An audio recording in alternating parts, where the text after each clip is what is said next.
C'est avec plaisir de vous retrouver encore sur la plateforme de la télé-Renaissance. Amis, chers téléspectateurs, bonjour, bienvenue. Le moment de suivre le journal. Commençons ce journal par la page des droits de l'homme. L'Amnesty International appelle à la protection des réfugiés burundais. Dans un rapport récemment sorti, cette organisation de défense des droits de l'homme parle d'une situation politico-sécuritaire qui est toujours précaire au Burundi et demande au pays d'accueil de ne plus contraindre les réfugiés au retour forcé car ils sont toujours exposés à la mort.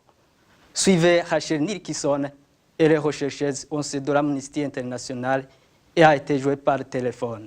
Nos recherches ont montré que les réfugiés continuent à quitter le pays à cause des atteintes très sérieuses à leurs droits fondamentaux. Ils nous ont décrit d'exécutions extrajudiciaires, qu'ils ont vu les leurs tués devant eux. Ils ont parlé d'être tabassés. Nous avons parlé avec quelques-uns qui nous ont décrit comment ils ont été violés. On nous a décrit des actes atroces de la torture.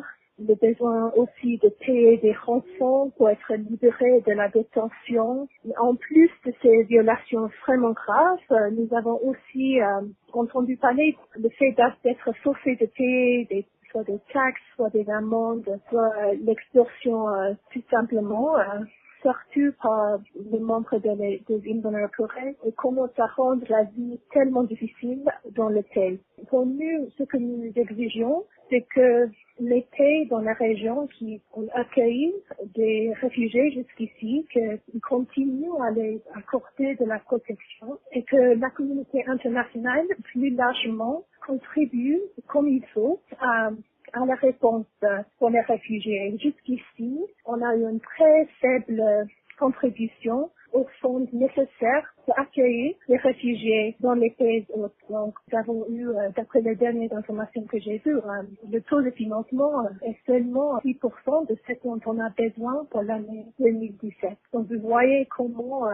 les réfugiés peuvent sentir qu'ils sont dans une situation où ils ont deux choix vraiment difficiles, de rester dans les camps où les conditions ne sont pas comme il faut, ou de rentrer dans le pays où ils ne sont pas vraiment en sécurité. Le programme d'Ondesa de l'association Focode ne vise que dérouter les enquêtes de la police sur les cas de disparition au Burundi.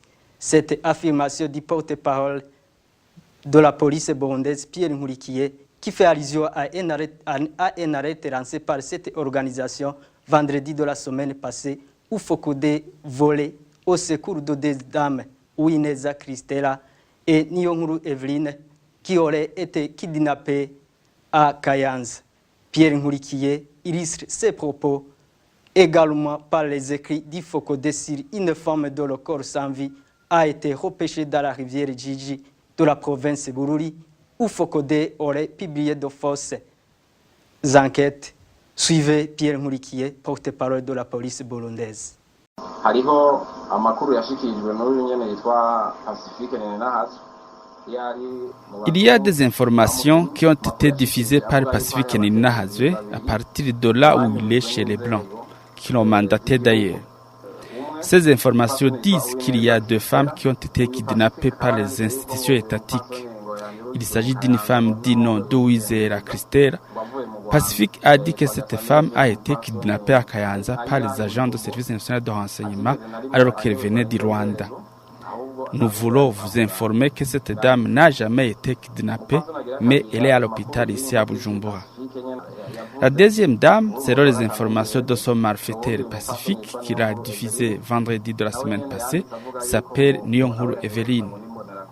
Il a écrit que cette dernière a été kidnappée par les Imbonerakure à Kayanza. Nous aimerions démentir que cette dame n'a jamais été kidnappée, elle est là en bon état. Elle est dans ses activités quotidiennes sans inquiétude.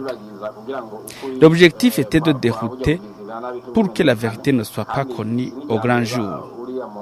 Ce n'est pas d'ailleurs pour la première fois qu'il déroute les enquêtes.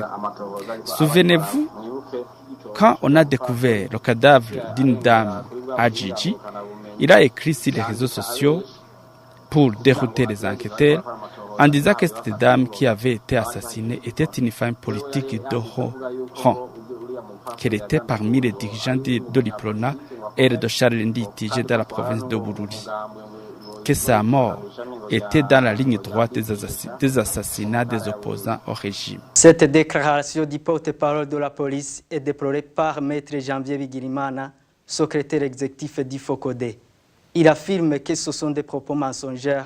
La preuve en est que le FOCODE n'a rien publié sur la mort de Mme Noëlla Massabarakiza, retrouvée dans la rivière Gigi en province Bururi, mais que les enquêtes sur sa mort sont en cours. Maître Janvier Bigirimana annonce également que le FOCODE se réjouit de savoir que les deux dames de l'opposition d'Ondeza avaient alerté pour leur disparition sont en vie. Suivez Maître Janvier Bigirimana.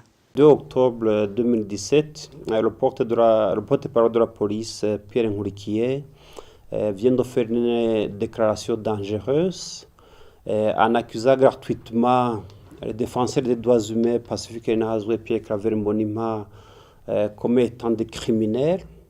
D'ailleurs, pour Pacifique Nahazwe, il a fait toute une liste de déclarations mensongères et honteuses, selon lesquelles Pacifique serait le criminel numéro 1 au Burundi, qu'il aurait faussé à plusieurs reprises la piste des enquêtes de la police sur plusieurs crimes qui sont commis, notamment les crimes liés aux disparitions forcées.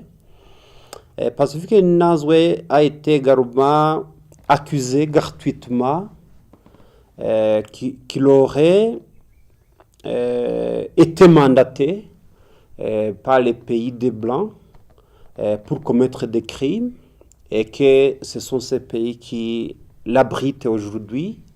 Et pour toutes ces accusations, nous disons que non seulement ils ne sont pas fondés, mais aussi c'est très honteux pour l'emporter d'une institution policière d'un pays d'oser faire des affirmations si parachutées, parce que aucune enquête, aucune décision judiciaire n'a confirmé que Pacifique Nahazwe aurait commis tel ou tel autre crime. Nous sommes très étonnés que la police burundaise ose qualifier de criminels les défenseurs des droits humains connus comme Pacifique et Pierre Claver Mbonimpa, parce que le travail qu'ils font, c'est un travail qui a déjà sauvé plusieurs citoyens burundais. D'où une police qui était censée protéger la situation la population burundaise ne peut jamais être fondée à faire des accusations gratuites aux défenseurs des droits de l'homme, parce que c'est une police plutôt qui a manqué à ses devoirs premiers, ceux de protéger la population burundaise. Nous condamnons donc ces attitudes et ces comportements de cette police. Et pour certaines déclarations ou des alertes qui ont été déclarées fausses par la police, au FOCODE, dans le cadre de la campagne d'Ondeza sur les disparitions forcées, justement lorsqu'on est alerté par les membres des familles qu'il y a les leurs qui font objet de disparition forcée ou qui risquent d'être disparus, des fois on fait des alertes pour tenter de sauver la vie de ces citoyens innocents. Et lorsque ces alertes se révèlent fausses, au FOCODE, on en devient très content, parce qu'on aimerait que toutes les alertes soient fausses. Parce que si l'alerte est fausse, c'est-à-dire que la personne en question est en vie. Nous sommes très contents, donc il y a des alertes qui avaient été faites le week-end dernier et que la police vient de déclarer fausses. Le 2 octobre de chaque année, le monde entier célèbre la Journée internationale de la non-violence. Cette journée arrive au Burundi au moment où le régime de Bujumbura a installé la violence comme un mode de gouvernance selon le Forum pour la conscience et le développement. Maître Janvier Bigirimana, secrétaire général du FOCODE, regrette que depuis 2015 jusqu'à aujourd'hui, les responsables de ces crimes jouissent d'une impunité totale. Je vous propose de le suivre. La célébration de la Journée internationale de la non-violence arrive au moment où le Burundi traverse les moments les plus durs de son histoire. Parce que vous savez que depuis 2015, depuis avril 2015, on a un régime qui viole toutes les lois, y compris la loi fondamentale, ainsi que l'accord d'Arusha pour la paix et la réconciliation, parce qu'on est en face d'un régime qui est issu d'une violation de ces textes fondamentaux régissant la vie civique et politique au Burundi. Donc, nous avons un régime qui a érigé plutôt la violence comme mode de gouvernance, et cela se manifeste d'abord par les multiples crimes qui ont été commis sur les paisibles citoyens burundais. Il a été commis plusieurs assassinats. On a enregistré beaucoup de cas de torture avec des méthodes les plus atroces qui ont été utilisées pour torturer ceux qui étaient opposés au troisième mandat ou ceux qui étaient considérés comme tels. On a eu beaucoup de femmes et filles burundaises qui ont été violées. On a eu beaucoup d'emprisonnements arbitraires. On a eu beaucoup de traitements cruels, inhumains ou dégradants qui ont été orchestrés par le régime de Bujumbura. Tout cela pour dire que on est finalement aux antipodes de la non-violence, parce que seule la violence caractérise le pouvoir de Bujumbura actuellement, surtout depuis 2015. La deuxième manifestation de cette violence, c'est les entraînements militaires de la milice Imbonerakure, lesquels entraînements s'étendent malheureusement presque sur toute l'étendue du territoire, et tous ceux qui sont opposés à ce régime ou qui sont considérés comme tels sont malmenés, sont emprisonnés. Presque toute la population burundaise vit actuellement dans une peur innommable. Le troisième aspect de cette violence, il se manifeste par les discours de la haine, les discours belliqueux qui sont entretenus par les hautes autorités du pays, à commencer par le soi-disant chef de l'État Pierre Nkurunziza, mais aussi le secrétaire général du CNDD-FDD vient de déclarer une guerre contre tout le monde. Il a dit que son parti est prêt à mener une guerre contre les Nations Unies. Je me dis que c'est une illusion, mais en réalité, ça montre combien nous sommes face à un régime violent. Tout ça est couronné par une impunité absolue à l'endroit de tous les auteurs des forfaits qui sont commis au quotidien, ce qui veut dire que ceux qui n'ont pas pu fuir ce régime vivent terrés chez eux. Aucune voix discordante aujourd'hui ne peut oser s'élever.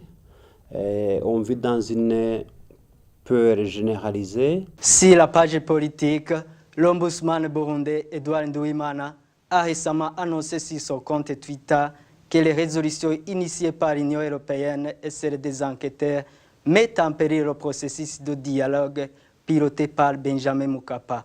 Pour le parti IPD Zigamibanga, cette annonce n'est pas digne d'un homme comme ombudsman. Deo Shimirimana, secrétaire exécutif de ce parti, estime que c'est une façon du parti au pouvoir de saboter le dialogue inter-burundais. Je vous propose de le suivre. Je pense que ça cadre tout à fait avec sa personne. C'est un spécialiste dans des matières, dans des coups bas, surtout que en tant qu'ombudsman, il devrait faciliter, il devrait appeler tous les partis antagonistes à s'asseoir sur une même table pour pouvoir trouver une solution à la crise qui secoue le Burundi aujourd'hui. Mais au lieu de faire ça, alors que la communauté internationale avait tout fait, a mis tout le paquet pour organiser ces pourparlers à Arusha, lui il a préféré aller à Helsinki, faire des négociations, je dirais, dans la clandestinité. Et vraiment, ça n'honore pas une personne comme Edouard en qualité d'ombudsman. Il devrait se rendre, appeler les partis en conflit à se rendre sur une table de négociation à Arusha pour pouvoir trouver une solution convenue et une solution inclusive qui n'exclut personne, afin qu'on puisse trouver une solution durable à la crise qui secoue notre pays. Alors, si aujourd'hui il agit ainsi, je pense que ça cadre avec sa personnalité. Ça m'aurait étonné qu'il agisse autrement, parce qu'il vient de trouver un alibi pour bloquer le processus des pourparlers d'Arusha. Et voilà, amis, chers téléspectateurs, c'est ici que s'achève notre journal. Merci de nous avoir suivis. Au revoir et à la prochaine.